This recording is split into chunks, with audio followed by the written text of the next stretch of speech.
dominant win by the Phillies last night. Sanchez pitched really well. The bats exploded again against a suspect Mets pitcher.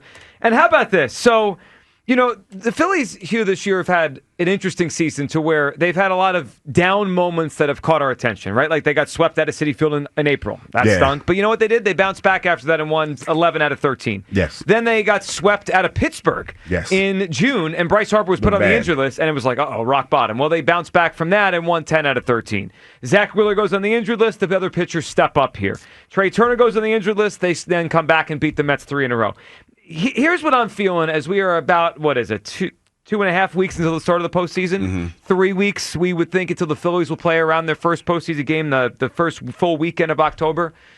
Hugh, this group, we'll see what they do next month. No one knows what's going to happen in the postseason, but it does feel different. It feels different. I'm with you. And my gut feeling watching them is they're similar in terms of the people, but there's a different feeling around this team. And I think they're more ready for October this time than they have been the last couple years, certainly than they were last year. They're peaking at the right time.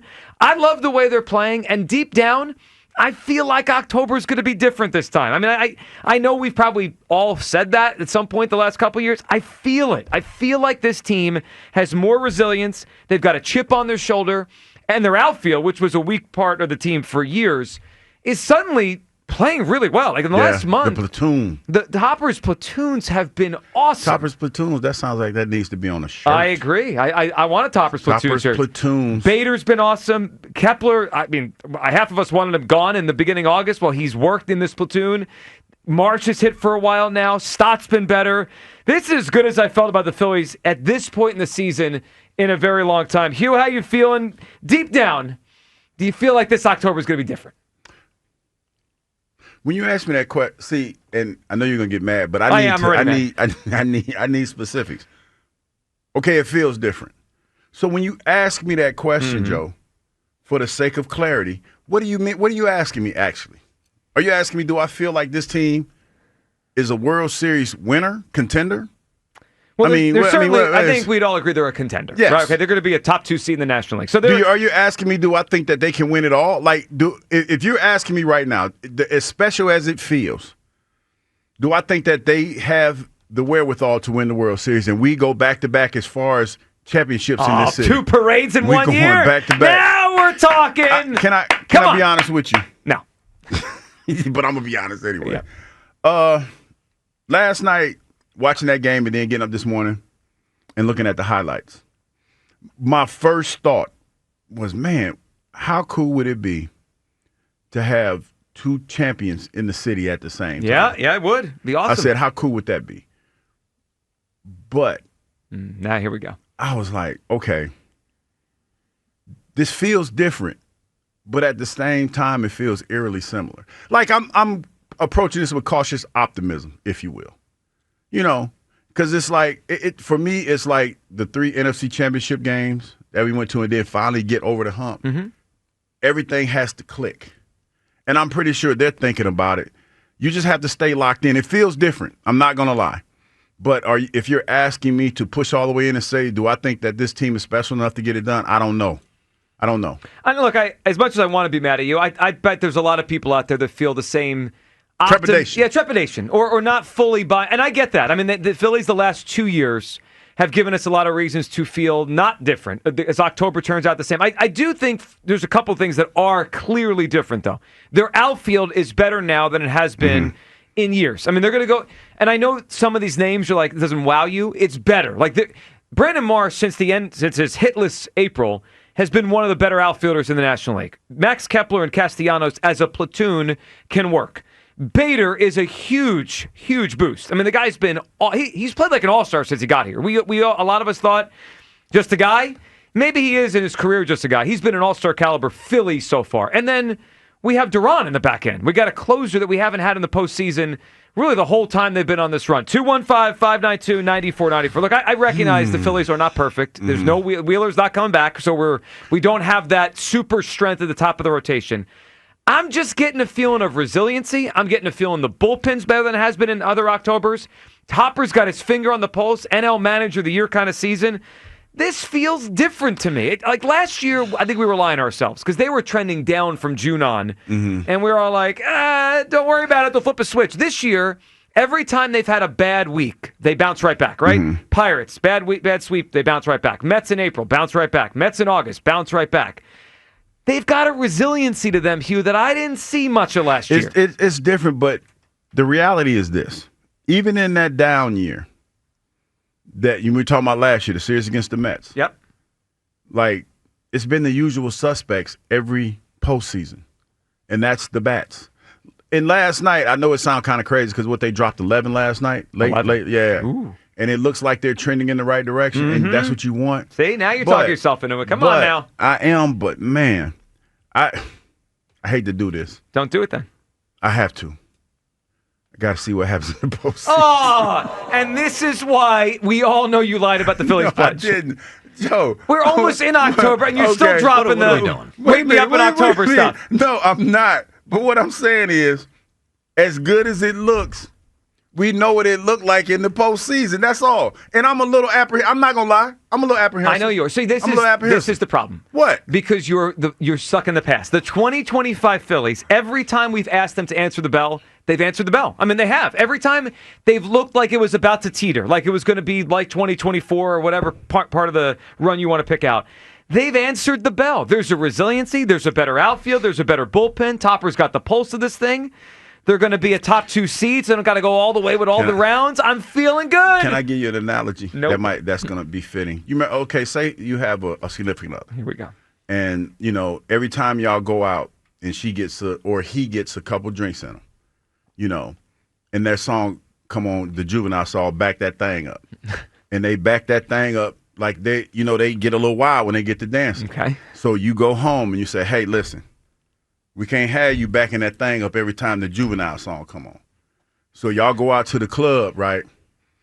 And as soon as you hear that beat drop, she start shaking it, and you're nervous because you don't know what's about to happen. It's about the same thing. You just don't know because you know that's her jam or his jam, and they like to back that thing up. So you're a little nervous. So that's all. I'm just a little nervous. The more I think about that analogy, it probably didn't fit this moment. It did not. But it was a good analogy. Also, it's not one that I've ever experienced, but I walked with you. I went along with it. It probably didn't fit the moment, but it was stuck in my head, I just had to go with it. Once in a while, you have an analogy, and like, where can I work it in? You know what? Phillies, Castellanos, back that thing up. I get it. Yeah. 215-592-9494.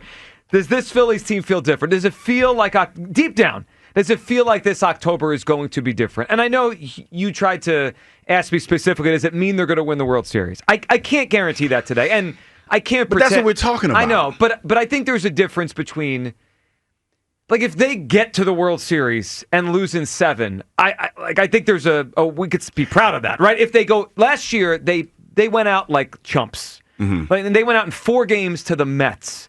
They went out like chumps in the first round. There's a difference between going out like chumps and fighting and giving this city something to be proud of for a month. And I am in the camp today that they're going to give us something to be proud of next month. Let me give you a better analogy. Okay, like you sure? Last year, yeah, this one I think is a bit fit. Okay. Because remember that day we found out that Coach Sirianni cut his hair? Yeah, abruptly. Yeah. And we're sitting there. It was me, you, and Elliot. And I said, this could be the turning point for the season. You did. And I felt confident in saying that. Mm-hmm. So much so that we were, talking about going to the Super Bowl since that moment. And we got there. I feel good about this team, but I don't feel like that because of the past. And then to be fair, even after you look at the Eagles season and how it fizzled out towards the end in Tampa, when that moment happened, and to be honest, in that moment, even in that game, it looked like it could have went either way. But in that moment, before the game started, I felt like that was a turning point for the season. Now, last night, the way that they exercised the demons, a shout out to the person that saged the whole stadium, whoever did that, God bless you, because that was huge. I feel like it's a turning point, but I don't know, because I've seen some of these major, these usual suspects they fizzle out towards the end. Well, they have. Hopefully, this is not. I'll use this to kind of wrap it up with the analogies of the Phillies last few years. I don't know if they're going to win the World Series, and missing Wheeler still is obviously there. But I think it's much more likely that this thing ends with either a World Series or something like 2022 where we're proud of them at the end, rather than Game 6 and 7 against the Diamondbacks or the Mets series last year. I think they're built different this time, that they're not just going to fall apart and embarrass us. I don't think it's going to happen. 215-592-9494. Deep down, does this Phillies team feel different? Do you think we're getting a different October? Kyle, what are you feeling as the Phils have just beat the crap out of the Mets for 3 games here? So I took a pledge for the Phillies at the beginning of the season. That's right, you did. I did, too. I also took another pledge yesterday that I about the Eagles, but I think it applies to this Phillies team, too. We're done talking about the Super Bowl. Well, they won the Super Bowl, so this season, this and that. I think we got to start doing the same thing when it comes to October and this Phillies team. Clean slate. No. Stop holding last October against this team. It's a different team. It's a different season. And Not technically, that dog don't hunt. It's not. It absolutely Bader hunts. and Duran don't make them different. Makes them largely different. Okay, 2 people. Those are big hold on. pieces. Okay, you're right. You're right. I'll give you that. But I digress. I'll tell you what else is different. Last season, for months before the postseason started, we were a 500 team. We all wanted to ignore it. But that was the case. There was the Mets, who were the hot team going into October. Again, we all wanted to ignore it, but then the reality hit us right in the face. Is it crazy for me to say right now, the hot team in baseball heading into the postseason, as right now, we still have 2 weeks left, the hot team in baseball is the Phillies. Not crazy to say. Since the start of August, which is right after the trade deadline, they're 25-13, and that includes the disaster at Citi Field. Right. So, they've been really good. I want to add this, too. The Ranger Suarez, the version that we had last season, the first half was awesome, and then he totally fizzled out and kind of sucked, really, for being honest, in the second half of the season. He was fine in that game against the Mets. He gave us a chance. But, the version that we're getting of all these guys in the pitching staff right now, we had bumps in the road with Luzardo. And Sanchez has been great all year, but Luzardo and Ranger, a little bit iffy. We didn't know what kind of guys we were going to get from them. Top 3 of this Phillies rotation is I can hang with the best of them. And the way the bottom of the lineup's hitting right now, if they can keep that rolling, and Bryce Harper starts to get out of this little slump, Kyle Schwarber picks back up where he left off a little bit earlier in the season. I could see this Phillies team going all the way. It just feels different. I could too. Seeing the Phillies in the World Series, I could picture it right now.